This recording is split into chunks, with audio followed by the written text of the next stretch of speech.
പറഞ്ഞുണ്ടല്ലോ ഈ ഭൂമിയിലെ ഏറ്റവും വലിയ ഭാഗ്യവതി ഓപ്ഷൻ ഇല്ല. ആരാന്നറിയാമോ? ഞാൻ. എന്റെ മീനാക്ഷി ഒരു ഭർത്താവ് എന്നൊക്കെ പറഞ്ഞു കഴിഞ്ഞാല് എന്റെ കൂട്ടത്തൊരു ഭർത്താവ് വേണം. മീനാക്ഷി അങ്ങനെ തപസ് ചെയ്യണം അങ്ങനെ ഒരു ഭർത്താവിനെ കിട്ടണമെന്ന്. എനിക്കറിയത്തില്ല, എനിക്കങ്ങ് പറയാൻ പൊങ്ങച്ച പറയുമല്ലോ കേട്ടോ. ഞാൻ എന്ത് പറഞ്ഞാലും അത് മനസ്സറിഞ്ഞ് ഞാൻ മനസ്സിൽ വിചാരിക്കുന്നതിന് മുന്നേ അങ്ങ് ഇവിടെ എത്തിക്കും. ഇപ്പൊ ഒരു വാഷിംഗ് മെഷീൻ വാഷ് എന്ന് പറഞ്ഞാൽ മതി, അപ്പൊ തന്നെ ഹച്ചി എന്ന് പറഞ്ഞാൽ മിക്സി, ഫ്രീ എന്ന് പറഞ്ഞാൽ മതി. ഞാനത് ഇങ്ങനെ അപ്പോഴത്തേക്ക് ഫ്രിഡ്ജാ. ഇന്നാൾ വാഷിംഗ് പൗഡർ തീർന്ന് വാഷ് എന്ന് പറഞ്ഞപ്പോഴത്തേക്ക് അടുത്ത വാഷിംഗ് മെഷീന്. എനിക്കറിയത്തില്ല ഇതുപോലൊരു തങ്ക പിടിച്ച ഭർത്താവ്. എന്റെ ഭഗവാനെ, ഞാൻ ആരോടാ നന്ദി പറയേണ്ടത്? എന്റെ ദൈവമേ, അടുത്ത ജന്മത്തിൽ എനിക്ക് ഈ ഭർത്താവിനെ തന്നെ നീ എനിക്ക് തരണം. ഇൻ കേസ് എന്തെങ്കിലും കാരണത്താൽ വിധിയുടെ വിളയാട്ടത്താൽ എനിക്ക് നഷ്ടപ്പെട്ടു പോവുകയാണെങ്കിൽ കാമുകനായിട്ടെങ്കിലും നീ എനിക്ക് തരണം. മാത്രമേ ഉള്ളൂ, അങ്ങനെ ഒരു പ്രാർത്ഥന മാത്രമേ ഉള്ളൂ. ഭഗവാനെ, നീ എനിക്ക് നിറവേറ്റി തരണേ.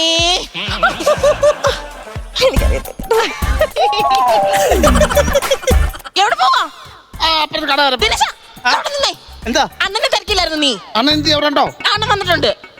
അല്ല, നിന്നോട് ഒരു കാര്യം ചോദിക്കണോന്ന് വിചാരിച്ചാടാ. നീ നിന്റെ വീടിന്റെ തൊട്ടപ്പുറത്ത് താമസിക്കുന്ന സുമതിയും രാഘവൻ ആ ഭർത്താവ് ഉണ്ടല്ലോ, അവിടെ ഭയങ്കര വഴക്കായിരുന്നില്ല. എന്താ പറ്റിയായിരുന്നു? അതെനിക്കറിയത്തില്ല എന്താ വഴക്കെന്തുവായിരുന്നു. ഓ, നീ ഇറമ്പി താമസിച്ചിട്ട് അവിടെ പോടാർക്കാവുന്നു. എന്താന്ന് പറയടാ. ഇന്നലെ അവരെ സുമതിയുടെ വീടിന്റെ അവിടെ രാത്രിയിലേ ആരോ ചെന്ന് കയറുകയൊക്കെ ചെയ്തായിരുന്നു. പിന്നെ അവരെ ഭർത്താവ് അവളോട് ചോദ്യം ചെയ്ത് ആരാടി ഞാൻ കാൽപ്പാട് കണ്ടെന്ന് പറഞ്ഞിട്ട് ആടി ഉണ്ടാക്കിയത്. അത് ആർക്കായാലും ദേഷ്യം വരും. ഈ കാൽപ്പാടെന്ന് പറയുമ്പോ മാറിയാടാ അത്? എനിക്കറിയത്തില്ല, ഞാൻ പോവാ, എനിക്ക് തിരക്കാം, ഞാൻ പോവാ. അല്ല, നീ ധൃതിപ്പെട്ടത് എങ്ങോട്ട് പോവാ? നീ ഞാനൊരു പുതിയ ചെരുപ്പ് മാറ്റിടാൻ വേണ്ടി പോവാതെ. ഞാൻ പിന്നെ വരാം. അയ്യോ, മനസ്സിലെ കിടന്ന് ഉറങ്ങാൻ സമ്മതിക്കത്തില്ല. രാവിലെ കിടന്ന് ഉറങ്ങാൻ സമ്മതിക്കത്തില്ലെങ്കിൽ പിന്നെ ചെയ്യാൻ പറ്റും. മനസ്സിലെ കിടന്ന് ഉറങ്ങാൻ സമ്മതിക്കത്തില്ല, ഒരു കാര്യം സമ്മതിക്കത്തില്ല. ദിനേശൻ അണ്ണനെ തിരക്കിയായിരുന്നു. ഞാൻ പറഞ്ഞു ഇവിടെ ഉണ്ട്, എന്തെങ്കിലും സഹായത്തിനാണെങ്കിൽ ചെയ്തു കൊടുക്കണം. ആണോ? അവൻ ഇച്ചിരി സഹായത്തിന്റെ ആവശ്യമുണ്ട്, ഞാൻ കൊടുക്കാം. ഞാൻ കൊടുക്കാം. നാളെ ദിവസത്തിന്റെ പ്രത്യേകത എന്താന്ന് അറിയാമോ? പിന്നെ അറിയത്തില്ല. പിന്നെ എനിക്ക് അറിയത്തില്ല. എന്റെ ചക്രമുത്തിന്റെ ഹാപ്പി ബർത്ത്ഡേ അല്ലേ നാളെ? പിന്നെ അറിയാതെ ഞാൻ ബർത്ത്ഡേ ആയിട്ട് എനിക്ക് എന്തോ തരുമെന്ന് പറയാതെ. തരുന്നതിന് മുമ്പ് എല്ലാ വർഷവും ഹാപ്പി ബർത്ത്ഡേയുടെ തലേ ദിവസം ഞാൻ എന്റെ മോളൂസിനോട് ഞാൻ എന്താ പറയാറ്? അണ്ണൻ തന്നെ പറ. മോള് പറ. അണ്ണൻ പറ. മോള് പറ. അണ്ണൻ പറ. അണ്ണൻ പറ. ഞാൻ പറയാ, അഡ്വാൻസിന് many many happy return of day. എന്ത്? അഡ്വാൻസിന് many many happy return of day. എനിക്ക് വയ്യ. അഗ്രകണ്യൻ അത് സമ്മതിച്ചു. ഗിഫ്റ്റ് എന്തുവാന്ന് പറ. ഗിഫ്റ്റ് ഇത്ര നാളായിട്ട് ഞാൻ തരാം. ഡിസ്ക് പൊളിഞ്ഞിരിക്കുവാ, ഞാൻ പറഞ്ഞേക്കാം. ഇത്ര നാളായിട്ട് ഞാൻ സമ്മാനം തരാതിരുന്നിട്ടുണ്ടോ? ഞാൻ ഇല്ല. എന്നാലും ഈ പ്രാവശ്യവും അതിന്റെ ബർത്ത്ഡേ തലേ ദിവസം ഞാൻ സമ്മാനം ഒപ്പിച്ച് വെച്ചിരിക്കുന്നു. കണ്ണടയ്ക്ക് പിച്ചോട്ടായോ? എന്തുവാ? തണ്ടടേ ഇല്ലല്ലോ. നല്ലായിരുന്നു. ഇതെന്തോ ഇത്? ഞാൻ പറഞ്ഞ ഡിസൈൻ. ഞാൻ പറഞ്ഞു എന്ത് എല്ലാ ഡ്രസ്സിന്റെയും കൂടെ മാച്ച് ആവുന്ന ഡിസൈൻ വേണം. ഇത് സാരിയുടെ കൂടെ ഇരുന്ന മാല, അതും അല്ല ഇത് പഴഞ്ചനായത്. ഇത് നല്ലതാണ്. ഇതല്ല ഞാൻ ഉദ്ദേശിച്ചത്. ഞാൻ എന്ത് മാത്രം ഇവിടെ പറഞ്ഞ് കയറ്റി വെച്ചോണ്ടിരുന്നത്. ഇത് ഈ ഡിസൈൻ വേണ്ടായിരുന്നു. എനിക്ക് ഈ ഡിസൈൻ എനിക്ക് വേണ്ട. എനിക്ക് ഈ ഡിസൈന് ഇഷ്ടപ്പെട്ടില്ലെന്ന് പോലും. പിന്നെ പാതിരാത്രി 12 മണിക്ക് വല്ല ഉത്സവപ്പറമ്പിലും ഏതോ പെണ്ണുങ്ങൾ ഇട്ടിരുന്ന മാല കറണ്ട് പോയ സമയത്ത് തട്ടിപ്പറിച്ചോണ്ട് ഓടിയിട്ട് അത് മോട്ടിച്ച് എവിടെ കൊണ്ടു കൊടുത്തപ്പോൾ ഈ പാതിരാത്രി എങ്ങനെ ഇരുട്ടത്തി ഞാൻ ഡിസൈൻ കണ്ടുപിടിക്കുന്നത്? ഞാൻ ആർക്കൊണ്ട് കൊടുക്കാനത്? പിന്നെ വേറെ ഡിസൈൻ ഇരിക്കുമോ നിന്റെ തരത്തിനനുസരിച്ച്? ഇനി കൈ കിട്ടുമ്പോൾ ഇത് തൽക്കാലം നിനക്ക് വേണോ? ഇത് വേണമെങ്കിൽ എടുക്കാൻ അങ്ങോട്ട് എന്നെ പറഞ്ഞാൽ മതിയല്ലോ. നേരത്തെ പറഞ്ഞ എല്ലാ പച്ചക്കള എനിക്ക് കള്ളം നല്ല നീ ഒറ്റ കാരണമല്ലേ ഞാൻ നാട്ടിൽ ഇറങ്ങി മോട്ടിക്കുന്നത്. എവള് ഞാൻ മോട്ടിച്ചോണ്ട് കൊടുത്തില്ല, ഇവള് പറയും എന്നെ പോലീസിനെ കൊണ്ട് പിടിപ്പിക്കുമെന്ന്. അങ്ങനെ ഞാൻ ഭയന്ന് ഞാൻ മോട്ടിച്ചോണ്ട് കൊടുക്കില്ല. നിങ്ങളെ കല്യാണം കഴിച്ച എന്നെ പറഞ്ഞാൽ മതിയല്ലോ. നിന്നെ ഞാൻ കല്യാണം കഴിച്ചാന്നോ? സത്യം പറഞ്ഞാൽ ഇവിടെ വീട്ടിൽ ഞാൻ മോട്ടിക്കാൻ കയറിയതാ. എവിടെ കഴുത്തേ കിടന്ന മാല വലിച്ചു പൊട്ടിച്ചോണ്ട് ഓടി ഞാൻ വീട്ടിൽ വന്ന് നോക്കിയപ്പോ കാണാം മാലയുടെ അറ്റത്തൊരു സാധനം കിടക്കുന്നു. ഞാനോർത്ത് ലോക്കറ്റ് ആയിരിക്കുമെന്ന്. പിന്നെ ഇത്രയും വലിയ ലോക്കറ്റാന്ന് നോക്കിയപ്പോഴത്തേന് എവള് അന്ന് കൂടിയതാ എന്റെ കൂടെ. മനസ്സ് നിങ്ങൾ കാണണം. ഓടി പറഞ്ഞെന്ന് പറഞ്ഞാൽ ഞാൻ പിടിപ്പിച്ചില്ലല്ലോ. അതാണ് എന്റെ മനസ്സ്. അത് നിന്റെ മനസ്സല്ല, നിന്റെ ബുദ്ധി. നിന്റെ അച്ഛന് നിന്റെ കല്യാണ ചെലവ് കുറച്ചു കൊടുക്കാനുള്ള നിന്റെ ബുദ്ധിയായിരുന്നു. എന്റെ അച്ഛന് ബുദ്ധിയാ. നിങ്ങൾ വേണം. പിന്നെ കള്ള ലക്ഷണം തന്നെ. വെറുതെ നിന്നാലും കള്ള ലക്ഷണം. എന്റെ ദൈവം ഇങ്ങനെ മീശ കണ്ടിട്ട് ആൾക്കാർ പൊക്കുന്നില്ലല്ലോ. മീശ പറയല്ലേ, ഞങ്ങൾ കള്ളന്മാരുടെ ലക്ഷണമായി ഈ മീശ. ഞങ്ങൾ മോട്ടിക്കാൻ കയറുമ്പോൾ ഈ മീശ ഇങ്ങനെ മേലോട്ട് പിരിച്ചു വെക്കും. എന്നിട്ട് പിറ്റേ ദിവസം ആളറിയായി കഴിഞ്ഞ് ഇങ്ങനെ താത്തു എന്നിട്ട് ഇങ്ങനെ നടക്കും. ആരെങ്കിലും ചോദിക്കുമ്പോൾ ബാങ്ക് മാനേജരാന്ന് പറയും. ഓ പിന്നെ ബാങ്ക് മാനേജർ എന്നെ കുറഞ്ഞെങ്കിലും ഒരു പാന്റെങ്കിലും വേണം. ഇതിങ്ങനെ വെച്ചാൽ പാന്റിന്റെ ഷേപ്പിൽ നോക്കിയിട്ട് പിന്നെ എന്തിനു വേറെ പാൻറ്റാ? എന്നെങ്കിലും ഒരു ദിവസം നിങ്ങളെ പോലീസ് പിടിക്കുമ്പോ നിങ്ങളുടെ ഈ ആട്ടം അങ്ങ് തീരുവാ. എടി ഇത്രയും കാലത്തെ എന്റെ ഈ മോഷണ ജീവിതത്തിനിടയ്ക്ക് ഒറ്റ പ്രാവശ്യമല്ലാതെ എന്നെ പോലീസ് പിടിച്ചിട്ടില്ല. അതും അങ്ങ് തിരുവനന്തപുരത്ത് കളിക്കാൻ വിളയെ വെച്ച് അത് ഞാൻ അറിഞ്ഞിട്ടില്ലല്ലോ. അമ്മമാര് പിടിച്ചായിരുന്നു. പക്ഷെ ഒറ്റ പോലീസുകാരന്റെ ദേഹത്തോടെ സമ്മതിച്ചില്ലല്ലോ. അനിയാ സമ്മതിച്ചിട്ട് വേണ്ടേ? ചെയ്തത് മൊത്തം എസ് ഐ സർക്കിൾ കൂടില്ലേ? ഉയ്യോ, ആ സർക്കിൾ ചാടി എന്റെ മുതുകത്തൊരു ഇടിച്ചിട്ട് സത്യം പറഞ്ഞ 50,000 വാട്സിനകത്ത് പാട്ട് വെക്കുമ്പോൾ സ്പീക്കർ കടന്ന് കുലുങ്ങുന്ന എന്റെ വയറ് കുലുങ്ങുമായിരുന്നു.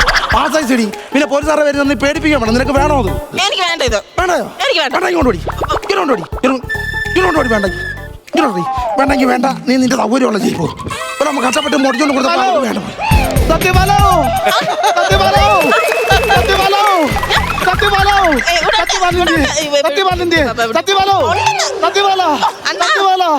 സത്യപാലോ എന്താടാ പോലീസ് സ്റ്റേഷൻ വരെ പോടാ.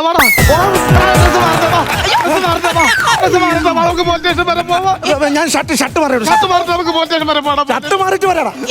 നിനക്കറിയാവോ, ഞാൻ ഈ ചോറിന് വന്നെങ്കിൽ പകുതി ചോറ കഴിക്കത്തുള്ളൂ, ചായ കുടിക്കുന്ന പകുതി ചായ കഴിക്കത്തുള്ളൂ, മുട്ടായി തിന്നാ പകുതി അങ്ങ് കഴിക്കത്തുള്ളൂ. ഷുഗർ ഉണ്ടോ നിനക്ക്? ഷുഗർ അല്ല, ഞാൻ പൈസ ലാഭിക്കാൻ വേണ്ടി ചെയ്ത പരിപാടിയാണ്. ആ പൈസ ലാഭിച്ച് വെച്ച് ഞാൻ എന്റെ ഭാര്യയ്ക്ക് ഒരു മാല വാങ്ങിച്ചു കൊടുത്തതാ. ഇന്നലെ ഉത്സവത്തിന് പോയപ്പോ ആ മാല ഏതോ മുട്ടിങ്ങ മോൻ അടിച്ചോണ്ട് പോയടാ. നീട് പറയണ പോലീസ് എന്നോട് നീട് പറയണ പോലീസ്. ഞാനെന്താ പറയാ, ഞാനെന്താ പറയാ, ഞാൻ പോലീസ് സ്റ്റേഷനിൽ വന്നാലുള്ള കുഴപ്പം എനിക്ക് അവിടുത്തെ കാലാവസ്ഥ പിടിക്കത്തില്ല. അവിടെ ഒരു തരം പറക്കുന്ന കൊതു കൊണ്ട് കാലെ കുത്തിയ ഞാൻ അകത്ത് കയറി പറയാം. വെളിയിൽ നിന്ന് അകത്തുനിന്ന് കാറ്റടിക്കുമെന്ന് അതിന്റെ വീശലോട്ടാകും. എനിക്ക് എന്തായാലും അവനെ പൊളിക്കണം, അവനെ പൊക്കിക്കണം, അവനെ പോലീസുകാരെ കൊണ്ട് ഇടിപ്പിക്കണം. എനിക്ക് കഷ്ടപ്പെട്ട് മേടിച്ചാന്നാ പറഞ്ഞത്. കഷ്ടപ്പെട്ട് മുറുക്കി ഉടുത്ത് മേടിച്ചാന്നാ പറഞ്ഞത്. അവന് കൊണ്ടുപോയി അറുത്ത് പണി മുറുക്കട്ടിരിക്കുന്നത് ഞാൻ കഷ്ടപ്പെട്ടുണ്ടാക്കിയത്. ഞാൻ പറഞ്ഞു കൊടുക്കാൻ പറഞ്ഞു. നിങ്ങൾ അയലത്ത് തന്നെ മുട്ടിക്കുന്നത് ഞാൻ ഞാൻ അറിഞ്ഞോണ്ടാ. എനിക്കറിയത്തില്ല. സമാധാനപ്പെടണ്ട, നമുക്കത് വഴി ഉണ്ടാക്കി ഈ കേസ് തന്നെ കൊടുക്കണം. എന്തോ കേസ് കൊടുക്കേണ്ട കാര്യം എന്നു പറഞ്ഞാൽ ഞാൻ കേസ് കൊടുത്തു കഴിഞ്ഞാൽ അവനെ പൊക്കി ഇടിക്കുകയും ചെയ്യും. പിന്നെ അങ്ങനെ ഒരു മാല എടുത്തെന്ന് പറഞ്ഞാൽ അങ്ങനെ ഇരിക്കേണ്ട കാര്യം അങ്ങനൊന്നുമില്ല. നിനക്ക് വരാൻ പറ്റുമോ? സ്റ്റേഷൻ വരെ വരാൻ പറ്റുമോ? എനിക്ക് അവിടുത്തെ കൊതുകൊണ്ടെന്ന് അവിടുത്തെ എന്റെ അളിയന്റെ മോനാ ശ്രീകുമാർ, അവിടുത്തെ എസ് ഐ. അവനോട് ഇടിച്ച് പപ്പടം പോലെ ആക്കിയിട്ട് അവൻ തന്നിരിക്കും. ഇത്രയും കൈയുള്ളയാ. മറ്റേ JD കോമിന്റെ പ്ലോട്ട് കണക്കിരിക്കണം പുള്ളി. പാവാ, എനിക്കറിയാം. ഇടിച്ചിട്ട് അവന്റെ കയ്യിൽ നിന്ന് മാല എടുപ്പിക്കും എന്ന് പറഞ്ഞാൽ എടുപ്പിക്കും. എടാ അത് മോട്ടിച്ചവൻ വിഴുങ്ങി കാണുവാ പോട്ടാ. വിഴുങ്ങിയ മാല ഇടിച്ചെടുക്കുന്ന വിദഗ്ധനാണ് എസ് ഐ ശ്രീകുമാർ. ഇടിച്ച് അവനെ വിഴുങ്ങിയ മാല എടുക്കും. എന്റെ അഭിപ്രായത്തിൽ അത് ഏതെങ്കിലും ഒരു പാവപ്പെട്ടവൻ അത്യാവശ്യത്തിന് എടുത്തായിരിക്കൂടാ. അല്ലാതെ ഇപ്പൊ നിന്റെ പെണ്ണുമ്പോഴുടെ മാലയാന്ന് ചിലപ്പോ അറിഞ്ഞു കാണത്തില്ല. ഒരു പാവപ്പെടുത്തി അത്യാവശ്യം എടുക്കും, അത് ചോദിച്ചിട്ട് എടുക്കുന്നത്. നിനക്കറിയാം, ഞാൻ മുണ്ട് മുറുക്കി എടുത്തിട്ടാണ് ഞാൻ എവിടെയെങ്കിലും പോകുന്നത്. എനിക്കറിയാം, എന്നെ കരയിപ്പിക്കില്ല. ഞാൻ മുണ്ട് മുറുക്കി എടുത്ത് പോകുമ്പോ ആൾക്കാർ എന്നെ മുട്ടായി വിളിച്ച് കളിയാക്കും. ഞാൻ മുണ്ട് ഇങ്ങനെ മുറുക്കി കൊടുക്കുമ്പോ മുട്ടായി പോറ്റിരിക്കും. അതുകൊണ്ട് അതുവരെ ഞാൻ സഹിച്ചിട്ടുണ്ട്. പോലീസിനെ കൊണ്ട് പിടിപ്പിക്കും. കൊടുത്താലും പിടിപ്പിക്കും. കേസ് കൊടുക്കട്ടെ. അവള് പറഞ്ഞ് കേസ് കൊടുക്കട്ടെ. അവരെ വല്യമ്മോട് പറഞ്ഞിട്ടുണ്ട്. വല്യമ്മ പച്ചമണ്ണ് വാരി തലേ വെള്ളം ഒഴിച്ചിട്ട് അങ്ങോട്ട് നോക്കിയിട്ട് നെഞ്ചത്തടിക്ക് പ്ലാകും. അപ്പൊ അവൻ ചോറ് ഛർദ്ദിക്കുമെന്നാ പറഞ്ഞത്. അല്ല കൈ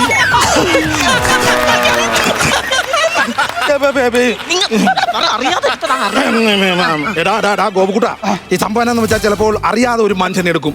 അതിന്റെ പേര് പ്രാകുവാന്നൊക്കെ പറഞ്ഞാൽ ഇതുപോലെ നമുക്ക് ദോഷമുള്ള വേറെ പരിപാടിയില്ല.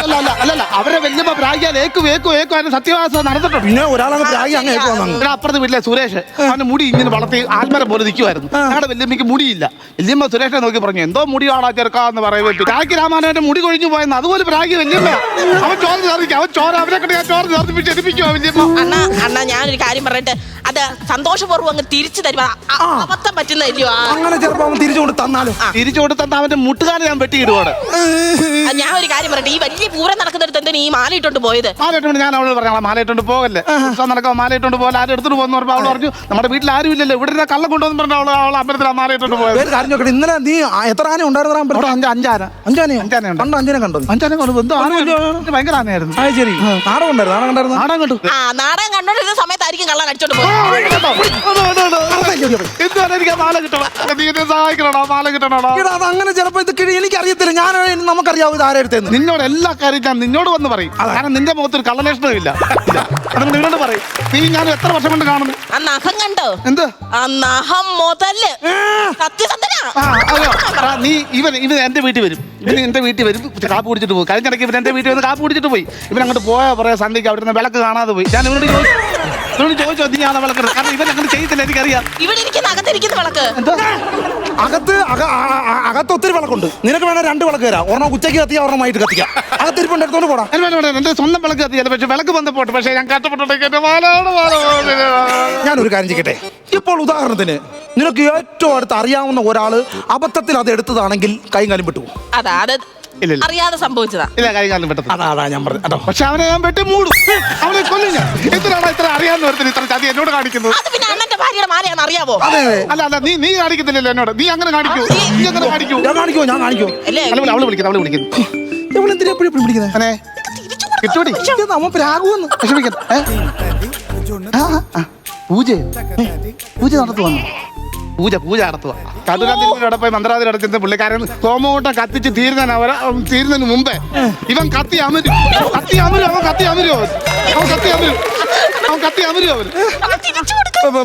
നീ അവനോട് സംസാരിക്കേ. എനിക്ക് താല്പര്യമില്ലാത്ത അതുകൊണ്ടാ.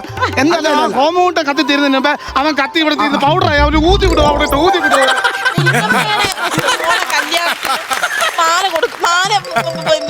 എനിക്ക് ഞാൻ അയ്യോ ആണ്ടാ ഒരു മാല താഴെ കണ്ട. അയ്യോ ഒരു മാല ഇറക്കുന്നു. മാല കാക്ക കൂടെ ഇതെപ്പോ കൊണ്ടിട്ട് ഓരോരോ കാക്കയുടെ ഓരോരോ വേലത്തരങ്ങളും കേട്ടാ. അല്ലേടാ നിന്റെ വിഷമം തീർന്നില്ലേ? നമ്മളെ ദൈവത്തെ വിളിച്ചാൽ ദൈവം നേരിട്ട് കൊണ്ടിടുക. പൂജ കണ്ടോ? പൂജ പക്ഷെ ആ തിരുമേനി എനിക്ക് വലിയ വിശ്വാസം ഇല്ല. തിരുമേനി നല്ല തിരുമേനിയാ. എന്തോ തിരുമേനി? ഞങ്ങളുടെ വീടിന്റെ പണി നടക്കായിരുന്നപ്പോഴേ ഞങ്ങൾ അവിടെ ചെന്ന് തിരുമേനിയോട് ചോദിച്ചു. അവിടെ ഹോമോണ്ടൊക്കെ കത്തിച്ച് പൂജ അങ്ങോട്ട് തുടങ്ങി കഴിഞ്ഞു. ഞങ്ങൾ ഉച്ചയ്ക്ക് വൈകിട്ട് വീട്ടിൽ വന്നപ്പെട്ടല്ലോ. ഞങ്ങളുടെ വീടിന്റെ മുറ്റത്ത് ചെറിയൊരു വീട്, അപ്പുറത്തെ വീടിന്റെ മുറ്റത്ത് ചെറിയൊരു വീട്, ആ നാട്ടിൽ മൊത്തം അങ്ങ് വീട്. എന്തോ പൂജ ആയിരുന്നറിയോ? അന്ന് ഡിസംബർ 25 ആയിരുന്നു. ആ പുല്ല് അത് മറ്റേ പുൽക്കൂടുണ്ടാക്കി വെച്ചിരിക്കുന്ന അതിനാ തിരുമേനി കണക്കാ. തിരുമേനിയുടെ ഒരു തിരുമേനിയില്ല. നീ ആവശ്യമില്ലാത്ത ഓരോ പേരാ പാടില്ല. എനിക്ക് കഷ്ടപ്പെട്ടുണ്ടാക്കി നഷ്ടപ്പെടുന്നില്ലേ? ഓക്കെ അല്ല, നിന്റെ സാധനം കിട്ടിയല്ലോ. സാധനം കിട്ടിയില്ലേ? പിന്നെ ഇനി പ്രാക്കം വരുന്നത് എന്തിനാ വെറുതെ? ഇതല്ലാതെ ഇതിൽ ചെറുതായിരുന്നു. അല്ല ഇത് പിന്നെ ഇതാ നിന്റെ പോയ ഇതായിരിക്കും ചിലപ്പോ. അല്ലല്ലേ ചെറിയ മല ഇതല്ലത്. അത് എത്രൻ്റെ ആയിരുന്നു? അതാ നീ ഒരു പവന്റെ ഉള്ളു. ഇത് 3-4 പവന്റെ ഉണ്ടല്ലോ. ഇതല്ലത്.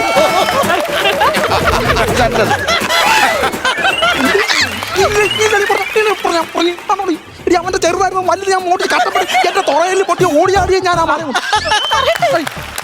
കഴിഞ്ഞ അന്ന് അവിടെ തകനോത്തി കിടന്നു കഴിഞ്ഞാൽ എനിക്ക് ആരുണ്ട്? അതന്നെയല്ലെന്ന് മറ്റവനല്ല അടിയേക്കുന്നത്. ഇത് വേറെ അടി. ഞാൻ അറിഞ്ഞില്ല. ഇതല്ലടാ അതല്ലേ ഇത് വലുതാ. ഇത് എന്നാ ഒരു കാര്യം അവിടെ ഇട്ടേറാ. ഇനിയിപ്പോ കാക്ക കൂടെ അവിടെ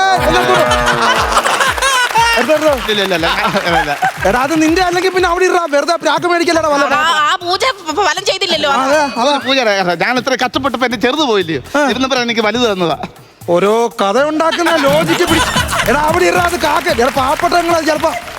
എടാ അത് വേറെ അല്ലറ ആയിരിക്കും. എടാ നിന്റെ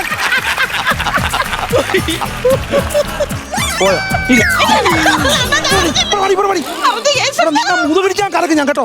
എടി ഞാൻ കഷ്ടപ്പെട്ട് കൊണ്ടുവന്നാടി. അവന്റെ ചെറിയ മാലിക്ക് വരാം ഞാൻ കഷ്ടപ്പെട്ടുണ്ടാക്കി 5 പവന്റെ അടി അവനെടുത്തോണ്ട് പോയി. കാറ്റ് പിടിക്കാൻ ഞാനും ചാലിപ്പാലയൊക്കെ ഒരേപോലെ അടി. ഞങ്ങൾ അനുഭവിക്കുന്ന വിഷമം മനസ്സിലാക്കടി. 2 സൈഡിൽ നിന്ന് കാറ്റടി കൂടി കേട്ടോ. നീ ഒട്ടടിച്ച് തിരിച്ചു വരുവാ. ചിലപ്പോൾ അത് മനസ്സിലാക്കി തിരിച്ചു കൊണ്ടുവിടാൻ വരാം. മിണ്ടല്ലേ ഇനി എൻ്റെ ഇടയിൽ കയറല്ലേ. ഏട്ടാ അവൻ തിരിച്ചു കൊണ്ട് തരാൻ വരുവായിരിക്കും. എൻ്റെ ഇടയിൽ കയറ കേട്ടാളി. അതാ ഞാൻ പറഞ്ഞ കാക്ക കൂടെ കണ്ടോ. നമ്മളെ ഒരു അവനോന്റെ സാധനം എടുക്കുമ്പോഴാണ് നമുക്കൊരു ഇതുണ്ടാകത്തുള്ളേ. അല്ല എല്ലാത്ത സാധനം എടുക്കുമ്പോ അല്ല സൂക്ഷിച്ചു കൊണ്ടോ. ഞാൻ പോകാൻ നേരത്തെ താങ്ക്സ് പറയാൻ പറ്റിയില്ല. കാരണം നീ കാരണമല്ലേ എനിക്ക് അവിടെ കിടന്ന് കിട്ടിയത്. അതെ ഞാനല്ലേടാ നിന്നോട് താങ്ക്സ്. ഞാനല്ലേടാ താങ്ക്സ്. ഞാനല്ലേടാ 18 ചില്ലറയായിട്ടിരിക്കടാ തുടയല്ലേ കണ്ടടാ. അവിടുന്ന് 1.5 കിലോമീറ്റർ ഉത്സവപ്പറമ്പിൽ നിന്ന് ഓടിയവനാ കേട്ടോടി. നിന്റെ ഒറ്റ അസുഖം കൊണ്ട് പോയത് കൊണ്ടോ വല്ലവനും കൊണ്ടുപോയോ കേട്ടോ. നിന്റെ കുഞ്ഞമ്മയുടെ മോണ കല്യാണത്തിന് നീ വരെ കയറ് അല്ലെങ്കിൽ മറ്റേ താമരപ്പൂവിന്റെ ഇത് ഓടിച്ചോടിച്ചിട്ടോണ്ട് ഓടി. നീ ഞാൻ ചോദിക്കുമ്പോ ഞാൻ എന്തോ ഇട്ടോണ്ട് പോകും കല്യാണത്തിന്? ഒരു കാര്യം ചെയ്യ്. ഇതിപ്പോ അമ്പലത്തിൽ 5ാം ഉത്സവമല്ലേ ആയുള്ളൂ. ഇനിയുണ്ടല്ലോ ബാക്കി 5 ഉത്സവം. ആരെങ്കിലും മാല ഇട്ടോണ്ട് വരും. ഒന്നുകൂടെ അങ്ങ് ഇറങ്ങും ഞാൻ. നാണമില്ല മനുഷ്യ നിങ്ങൾക്ക്? എന്തുവാ? ഇതൊന്നും കണ്ടിട്ട് നിങ്ങൾക്ക് മനസ്സിലായില്ലയോ? എന്തോ? കഷ്ടപ്പെട്ടും നഷ്ടമാകുന്ന മുതല് മനസ്സിലായോ? ഞാൻ പറഞ്ഞത് തെറ്റില്ലയോ? കഷ്ടപ്പെട്ട് അധ്വാനിച്ചുണ്ടാക്കുന്ന മുതല് നഷ്ടപ്പെടുന്ന വേദന ആ പാവത്തുങ്ങൾക്ക് മനസ്സിലാവത്തുള്ളൂ. അല്ലാതെ നിങ്ങളെ പോലെ മോഷ്ടിച്ച് തട്ടിപ്പറിക്കുന്നതിന് മനസ്സിലാവത്തില്ല. എന്നെ പോലീസിനെ പിടിപ്പിക്കുമെന്നും പറഞ്ഞ് ഇത്ര മോഷണം നടത്തി അവളെന്നെ മോട്ടിവേഷൻ ചെയ്യുന്നു. അത് ഞാൻ എന്താ ഉദ്ദേശം എന്ന് വെച്ച് കഴിഞ്ഞാൽ നിങ്ങൾ ഇപ്പം നിർത്തും, നാളെ നിർത്തും, മറ്റന്നാൾ നിർത്തും എന്ന് പറഞ്ഞ് ഞാനൊരു മനുഷ്യ സ്ത്രീയാണ്. നിങ്ങൾ ഓരോരോ പൊരുൾ കൊണ്ടുവരുമ്പോൾ വ്യതിചലിച്ച് പോകും. പക്ഷേ ഇനി ഞാൻ പോലീസിനെ കൊണ്ട് പിടിപ്പിക്കുന്ന പറഞ്ഞാൽ ഞാൻ പോലീസിനെ കൊണ്ട് പിടിപ്പിക്കും. ഞാൻ ഇതിന്റെ പ്രശ്നം എന്താ? എനിക്ക് മോഷണമൊക്കെ നിർത്തിയിട്ട് മര്യാദയ്ക്ക് ജീവിക്കണമെന്ന് ആഗ്രഹമുണ്ട്. പക്ഷെ ഇത്രയും കാലം ഞാൻ ചെയ്തുകൊണ്ടിരുന്ന ഈ മോഷണം നിർത്തിയിട്ട് മറ്റൊരു പണിക്ക് എന്റെ ഈ രൂപവും എന്റെ ഈ ശരീരമൊക്കെ എനിക്ക് വേറെ പണി കിട്ടൂല. അതുകൊണ്ടാണോ ആ വിദ്യ മാറ്റാനുള്ളത്? എനിക്കറിയാം. എങ്ങനെ? പോണ